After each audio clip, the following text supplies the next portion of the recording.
Deep in the cold sea, long before men chanced the waves for the first time, there lived a king and his queen and their lovely sea children. The children were elegant, graceful creatures, with deep brown eyes and voices that filled the sea with laughter and song. They dwelt deep in that sea in happiness and comfort and spent their days chasing one another through the schools of fish, catching a ride on a tail, hiding in murky caves, frolicking in the waves that caressed their young bodies and made them strong. And so their days were spent, and they were fed and loved by the kindly queen and her husband, who brushed their hair, stroked their heads, and gave them a home like no other. Until the sad day when the queen became ill and died, leaving her children forlorn and lonely, still with the sea as their home, and the fish and the warm waves to comfort them.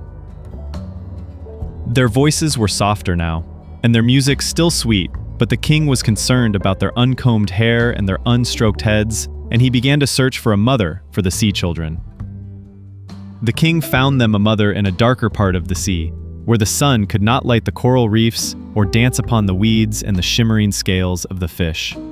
The mother was, in fact, a witch, and she charmed the king with a magic potion that put him under her spell.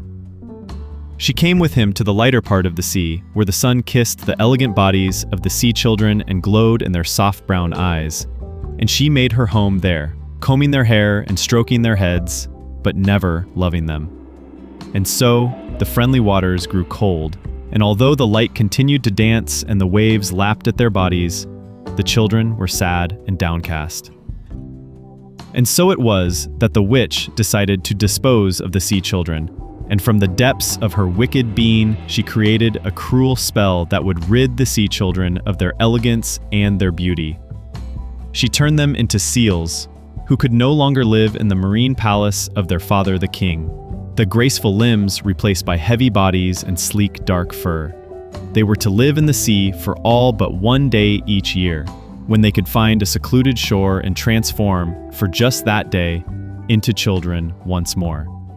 But the witch could not rob the children of everything, and although their bodies were ungainly and they were beautiful children no longer, they retained their soft brown eyes, and their music was as pure and mellifluous as the wind in the trees, as the birds who flew above the water.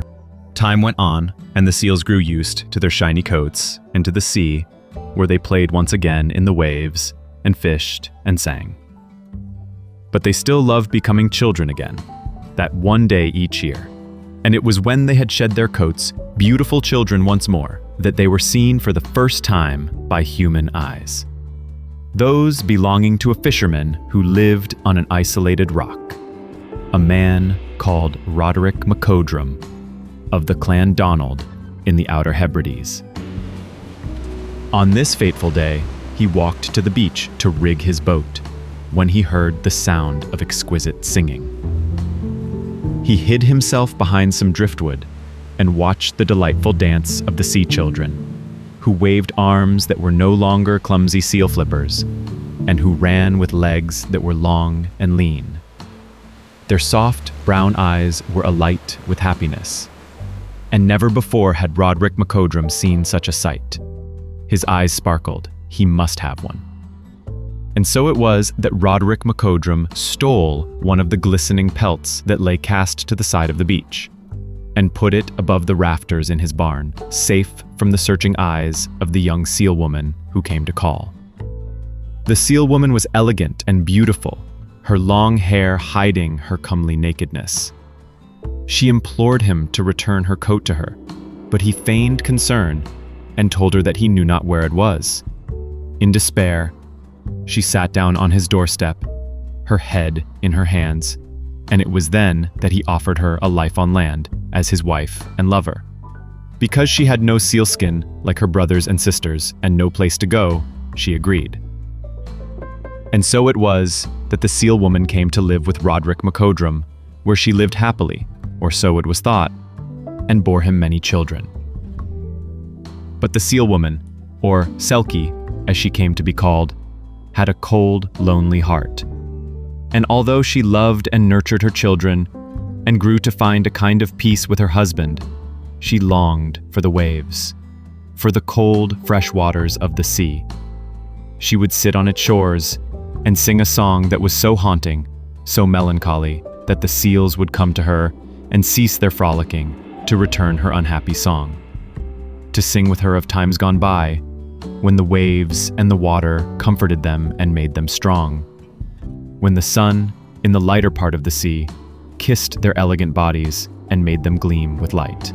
And then, at night, she would return to her cottage, light the peat in the hearth, and make a home for her family, all the while living her life in her dreams of the sea.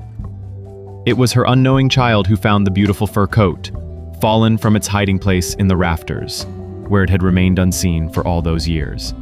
She brought it to her mother, whose eyes glowed with a warmth that none had seen before.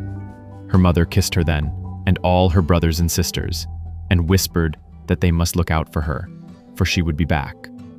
Roderick MacCodrum, of the Seals, as he had come to be known, returned to his cottage that night to find it empty and cold, like the heart of the seal woman he had married. His children were lined on the beaches, bereft and alone, for their mother had left for the chill waters, and she had not come back.